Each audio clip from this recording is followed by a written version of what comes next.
The congregation of the Franciscan Sisters of St. Anne carry out various apostolates as their way of service and evangelization in the society. The religious nuns are involved in health ministry, where they administer to the sick to provide preventive, curative, and rehabilitative health care services. Within the health facilities, the sisters have a program to train and empower community health volunteers to be responsible in assessing health-related issues within the community and mobilize the people to visit these facilities for health care services. Akona mimba na hajaanza kufanya nini? Hajaanza kufanya nini? Clinic. Naelewa? So nataka kila mtu nawapatia tatu. Ngapi? Tatu. Mnaleta kwa kila mwezi. Mkileta watatu hajawahi kwanza clinic. Maraka ya kwanza amepata mimba hajaanza kwenda clinic. Mnanielewa vizuri? Mnaongelesha huyu mama unasema nikipenda uende ndio uanze kliniki yako. Akifika hapa unamuelezea mama kama angalia mko nyumbani.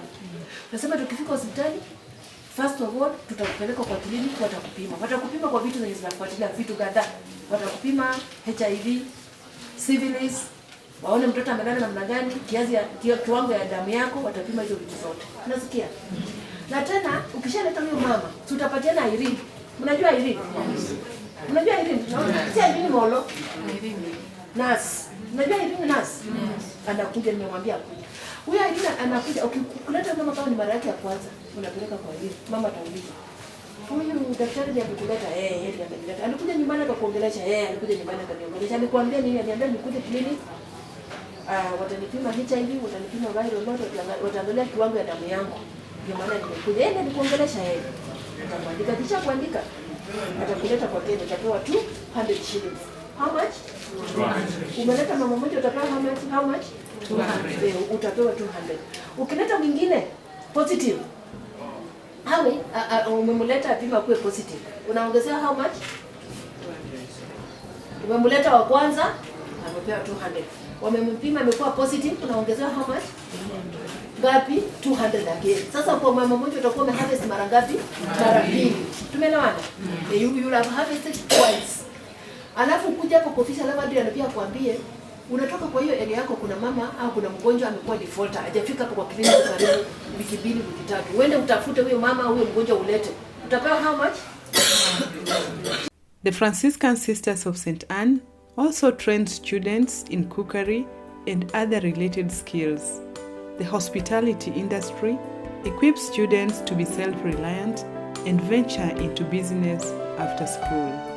In the education sector, several activities take place. Training of scouts, like we can see from Luak Girls Boarding Primary School. At ease! Attention! At ease! At ease! As we are, madam. At ease! As out is a scout, madam. Attention! Quick mark time!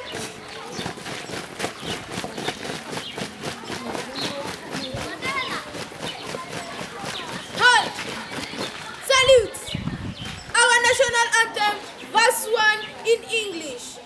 Pupils are engaged in music, an activity which sharpens their talents, helps them to be focused, and develops their mind so they can concentrate well.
The Franciscan Sisters of St. Anne, who have passion for the marginalized, engage with children who are impaired in different faculties.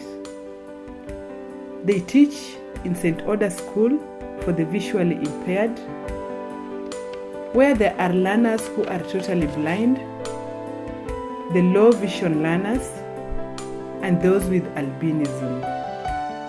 At St. Mary's School for learners with hearing impairment, the aim of the sisters is to give the deaf children basic education to prepare them for future education and vocational training. Teaching these children also helps them to participate in the society and not to feel isolated, but to earn their own living in future. The Franciscan Sisters of St. Anne has not left behind the physically challenged. At Nyabondo Rehabilitation Center, there are the physically handicapped children. The school carries out physiotherapy activities and provides rehabilitation and habilitation services. It also has vocational training where learners are taught skills such as knitting, hairdressing, basketry, and sewing. At St. Martin de Porres, a special school for learners with cerebral palsy, the physically challenged children are empowered to acquire skills to enable them be independent in life. Besides music, children are taught the art of poetry, where they put emotions into words. Poetry also improves their critical way of thinking.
The sisters are also involved in farming for their livelihood and for food security. The Franciscan Sisters of St. Anne follow the spirituality of St. Francis of Assisi, a man who in his simplicity and poverty was an environmentalist. They plant trees, which is of great help, especially in the current world when there is global warming. They also take care of the environment, ensuring its cleanliness.